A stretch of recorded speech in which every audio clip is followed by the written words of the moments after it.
Hello everyone, আমি astrologer এবং বাস্তু কনসালটেন্ট তনুশ্রী। আজকে আমি 2024-এর এপ্রিল মাসটি বিশ্বরাশির জাতক জাতিকাদের জন্য কেমন কাটতে চলেছে সেই বিষয় নিয়ে আলোচনা করব। তো মাসিক রাশিফল অনুসারে এই মাসটা আর্থিক দিক থেকে আপনার জন্য খুবই অনুকূল মাস হতে চলেছে। পেশাগত দিক থেকেও এই মাসটা অনুকূল হবে। আপনার কঠোর পরিশ্রমে আপনি সফল হবেন। আপনি যেখানে কাজ করছেন সেখানে আপনার পদ প্রতিষ্ঠা বা মান সম্মান বৃদ্ধি পেতে দেখা যাচ্ছে, বা ঊর্ধ্বতন কর্তৃপক্ষের সম্পূর্ণ সহযোগিতা আপনারা পেতে চলেছেন। আপনি যদি নতুন কোথাও জবের জন্য চেষ্টাও করে থাকেন, সেখানে কিন্তু খুব ভালো ইনক্রিমেন্ট নিয়েও আপনার জব পাওয়ার সম্ভাবনা এখানে তৈরি হয়েছে। এবং যারা বিজনেসের সঙ্গে যুক্ত রয়েছেন তাদেরও কিন্তু বিভিন্ন দিক থেকে ইনকাম সোর্সেস আপনাদের বাড়তে চলেছে। কোথাও যদি আপনি ইনভেস্ট করে থাকেন শেয়ার মার্কেটে, তো সেখান থেকেও কিন্তু এখানে প্রাপ্তির যোগ প্রবলভাবে তৈরি হয়েছে। আর্থিক অবস্থার দিকে তাকালে মাসের শুরুতেই সূর্য, রাহু এবং শুক্র আপনার একাদশভাবে থাকবে। আপনার আয় খুব ভালোভাবে বৃদ্ধি পাবে। রাহু আপনাকে হঠাৎ করে কোথাও থেকে প্রাপ্তি করাতে পারে। যারা বিজনেসের সঙ্গে যুক্ত রয়েছেন, বিজনেসে আপনার কোথাও কোথাও কোনো প্রজেক্ট বা অর্ডার আপনারা পেতে চলেছেন। আপনার ইনকাম বিভিন্ন দিক থেকে আপনার বাড়তে চলেছে। তবে আপনাকে আয় এবং ব্যয়ের মধ্যে আপনাকে ভারসাম্য বজায় রাখতে হবে, না হলে আপনার আর্থিক অবস্থার অবনতি হতে পারে। তো সেই দিকে আপনাদেরকে একটু বিশেষভাবে খেয়াল রাখতে হবে। আর পারিবারিক দিক থেকে যেটা দেখা যাচ্ছে, এখানে পরিবার একটু অশান্তিপূর্ণ বলে মনে হচ্ছে। একে অপরকে শুনতে বা বুঝতে আপনাদের সমস্যা হতে পারে। এতে আপনাদের বিরোধ বাড়তেও কিন্তু দেখা যাচ্ছে। তো এই সংমিশ্রণের কারণে কিন্তু আপনার বাবা বা মাকে স্বাস্থ্য সমস্যার সম্মুখীন কিন্তু হতে দেখা যাচ্ছে পরিবারে অশান্তি হওয়ার কারণে। তো পরিবারের অশান্তিকে আপনাদেরকে অবশ্যই এড়িয়ে চলতে হবে, না হলে কিন্তু আপনার বাবা মা দুশ্চিন্তায় পড়তে এখানে দেখা যাচ্ছে। এবং প্রেমের দিক থেকে যদি দেখি, তো এই মাসটা প্রেমিক প্রেমিকাদের মধ্যে কিন্তু ভুল বোঝাবুঝিরও একটা সম্ভাবনা এখানে তৈরি হয়েছে। মানসিক অশান্তি কিন্তু আপনার এখানে বাড়তে চলেছে। তো সময় সময় কিন্তু আপনার সম্পর্কের মধ্যে ঝামেলা থাকবে। বেশিরভাগ সময় কিন্তু আপনারা ঝগড়াঝাটি বা মাথা গরম করে সময় কাটাতে কিন্তু দেখা যাচ্ছে। তো অতিরিক্ত মাথা গরম করার পরিস্থিতি দেখা যাচ্ছে। সেই পরিস্থিতি কিন্তু আপনাদেরকে এড়াতে হবে। এই মাসটাকে অবশ্যই আপনারা মাথা ঠান্ডা করে চলবেন। তর্ক বিতর্ক বা ঝগড়াঝাটি থেকে অবশ্যই আপনারা কিন্তু এড়িয়ে চলার চেষ্টা করবেন, তাহলেই কিন্তু পরিবারের শান্তি বজায় থাকবে। বৈবাহিক সম্পর্কও কিন্তু এখানে উত্থান পতন দেখা যাচ্ছে। আপনার বা আপনার জীবনসাথীর কে আপনার কাজের বিষয়ে তর্ক বিতর্ক করতে দেখা যাবে, তাই কিন্তু মাথা ঠান্ডা এখানে রাখতে হবে। তো একে অপরের বেশি কাজের সম্পর্কে বা পার্সোনাল বিষয়ে বেশি খোঁজ খবর বা সন্দেহের চোখে দেখলে কিন্তু এখানে সম্পর্কের অবনতি হতে দেখা যাচ্ছে।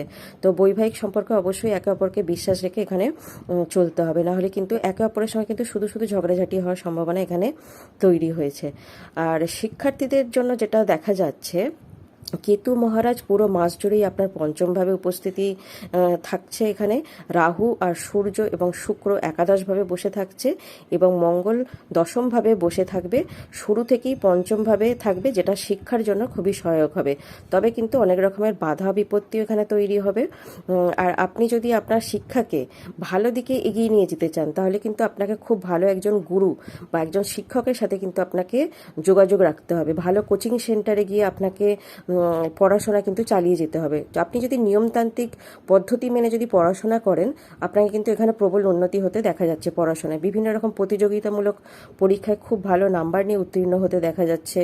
ভালো কোনো কলেজে যদি আপনি অ্যাডমিশন নেওয়ার চেষ্টা করেন, তো সেখানে আপনার চান্সেস হওয়ার সম্ভাবনা কিন্তু তৈরি হয়েছে। নিয়মতান্ত্রিকভাবে পড়াশোনাটা যদি আপনি চালিয়ে যান, তাহলে কিন্তু পড়াশোনা এখানে খুবই ভালো আপনি উন্নতি করতে এখানে দেখতে পাবেন। আর শরীর স্বাস্থ্যের দিক থেকে যেটা দেখা যাচ্ছে, এই মাসটা মধ্যম হতে চলেছে। আপনার পরিপাকতন্ত্রে বা লিভারে আপনার অ্যাসিডিটির মতো সমস্যা আপনার আসতে পারে। বদহজম অম্বল আপনাকে কিন্তু বিরক্ত করতে এখানে দেখা যাচ্ছে। পাকস্থলিতে কিন্তু আলসারের সমস্যাও এখানে আপনাকে পড়তে দেখা যাচ্ছে। তাই আপনি যদি এটা সামান্যতম কিছু শারীরিক সমস্যা অনুভব করেন, তাহলে একদমই সময় নষ্ট করবেন না। চিকিৎসকের অবশ্যই পরামর্শ নেবেন, যাতে পরবর্তী সময় আপনাকে কোনো রকম সমস্যায়, বড় ধরনের কোনো সমস্যায় পড়তে না হয়। অন্যথায় এই মাসটা খুবই ভালো। শারীরিকভাবে আপনি ভালোই থাকবেন যদি আপনি নিয়মিত খাবার দাবার মেনটেন করে, সময় মেনটেন করে খান, বা নিয়মিত শরীরচর্চা করেন, যোগব্যায়াম প্রাণায়াম করেন, শরীরচর্চা করেন, তাহলে কিন্তু এই মাসটা খুব একটা বেশি আপনাকে শারীরিক দিকে কষ্ট দেবে না। তবে সামান্য লিভারের দিক থেকে আপনাকে একটু সমস্যা থাকতে হতে পারে। অম্বল বদহজমের সমস্যা একটু আপনাকে দিতে পারে। সেই দিকে একটু বিশেষভাবে, খাবার দাবারের দিকে একটু বিশেষভাবে আপনারা খেয়াল রাখবেন। আর উপায় যেটা করতে হবে, যেহেতু এই রাশি রাশির অধিপতি গ্রহ হচ্ছে শুক্র। তো অবশ্যই শুক্রবার দিন করে আপনারা কোনো গরিব মানুষদেরকে বা মন্দিরে আপনারা চাল দান করতে পারেন, বা গরিব বাচ্চাদেরকে আপনারা সাদা মিষ্টিও খাওয়াতে পারেন। শুক্রবার দিন করে আপনারা শ্রী লক্ষ্মীর আরাধনা করার জন্য শ্রী সূক্ত বা কনকধারা স্তোত্র আপনারা পাঠ করতে পারেন, বা প্রতিদিন আপনারা মা লক্ষ্মীর মন্ত্র ওং শ্রীম মহালক্ষ্মী নাম 108 বার করে জপ করতে পারেন। এতে ব্যক্তির অর্থ সংক্রান্ত সমস্যা দূর হয়, সেই সঙ্গে আর্থিক অবস্থা খুবই মজবুত হয়। এছাড়া প্রতি শুক্রবার করে আপনারা দেবী লক্ষ্মীকে সাদা ফুলের মালা দিয়ে পুজো করতে পারেন, এতেও মা লক্ষ্মী খুবই সুপ্রসন্ন হয়ে থাকেন।